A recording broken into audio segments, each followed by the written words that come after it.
So the first thing that I did in my lesson this time was differentiate who everyone was working with, and even in our cohort, everyone always works with the same people. So I wanted to kind of change that up and have everyone work with people that they normally wouldn't choose. So today, guys, we are going to talk. We're going to take a break from the Canterbury Tales first of all. So yay!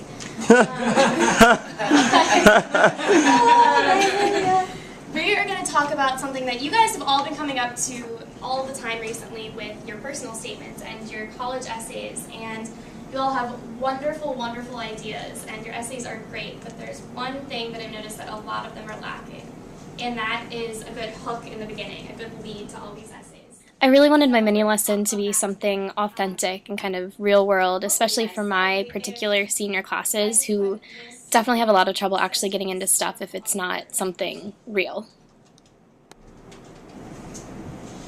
What if I just put this on the board and was like, alright, see you guys. What would you want to know? What's in a hot dog? What's a hot dog? What's in a hot dog? I want to know more, right? Yeah. So this is something that we call a good lead. This is the very beginning of an article that William Zinsser wrote. I know you guys have his book that I gave you guys on writing well. Right there, I also wanted to relate this lesson to a text that they already have, so that they could also reference something that they already have in their possession if they need to. I think it kind of makes you want to know more. So we're going to look at some other good leads from some books that most of you guys I know have read, and if not, then, hopefully this makes you want to read them. Discuss that lead that I just assigned to you. Why is it good? What about it makes you want to read more? Is it humorous, or is it suspenseful? Does it have some vivid description or something like that? What pulls you in? Okay? You guys are going to have a couple of minutes to look at that, and then we'll come back as a class to discuss, okay?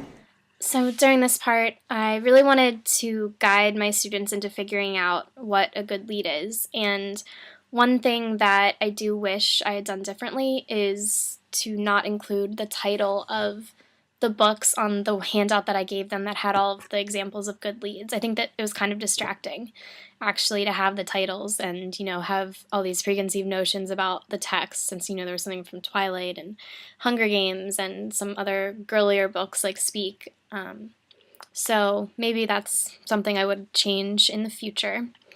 A good thing that I was doing during this part was writing down what each student was saying so that I could make a point to talk about it later in discussion. So I was really listening to what they were saying and writing down what they were saying, and I was actually able to reference a lot of that later when we were actually discussing what a good lead was.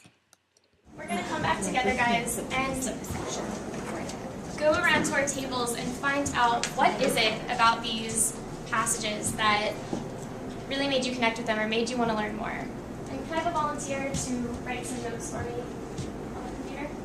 I will. Thank God. Right here, I really liked that I had Meg take notes for me, just a student volunteer, because in my last lesson, I just wrote the notes by myself on the board, and I had my back to my students a lot, which I don't like. So having Meg go up and take the notes, one, gets a student involved, and two, allows me to walk around the room and take notes and take more notice of what's going on in the classroom and who's saying what, tracking participation, stuff like that. The downside of this part was that I think this was kind of the big failure part of my lesson, was that having this discussion didn't really make it a mini lesson. I think I could have skipped the discussion aspect in general, just because they would probably understand what makes a good lead after just discussing with their partners. So there wasn't really much need to go into this big, in-depth class discussion when they probably already understood what was going on. So I think I could have gone right to an activity, and that would have made it a little bit better. So can you guys see, Meg, can you go over this a little bit? Give us a little recap of what we just heard about these. Yep. One thing that I wrote down that every single person said was the questions that this brought up. And so in Speak, we wondered, why is she wearing something she hates? Why is she so extra nervous? And in Twilight, we wondered, why is your main character dying in the first sentence? And is this book going to be really super depressing? And in Hunger Games, we wondered, what is the reaping? And Audrey Waite, we wondered, who is Evan? And most of all, like, what is the song and why is it a happy song if they just broke up? And in The Giver, we wondered, why would December be so frightening? Is that what you wanted?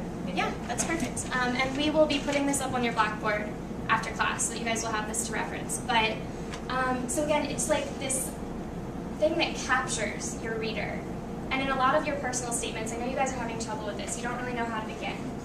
So right now we're going to work on something with a couple personal statement examples. You can sit down, Mike, and look at leads. We're going to try and write some leads, some hooks for a couple kind of generic personal statement examples that I can give you guys to help you guys work on this. I really liked having Meg go over the notes. I know that might be kind of scary for an actual student, but hopefully if they were the ones volunteering to write the notes on the board anyway, then they'll be able to synthesize what they actually wrote down and explain it to the class. So I think that would be kind of a cool idea. Another thing, I remember when we were reflecting on the lessons actually in class, someone said, I think it might have been Dr. Cater, said that it would be a great idea for me to give them examples of bad leads and then have them fix them. It would kind of scaffold them into the process and be a more interesting way of going about this instead of just looking at different examples of personal statements and just trying to write them out. So maybe that would have been a better idea or a different way to go about it. So I might have to actually try that with my students sometime this week. But overall, I think the lesson went pretty well, but there are definitely some things I could change and that I will change when I actually do this in the classroom.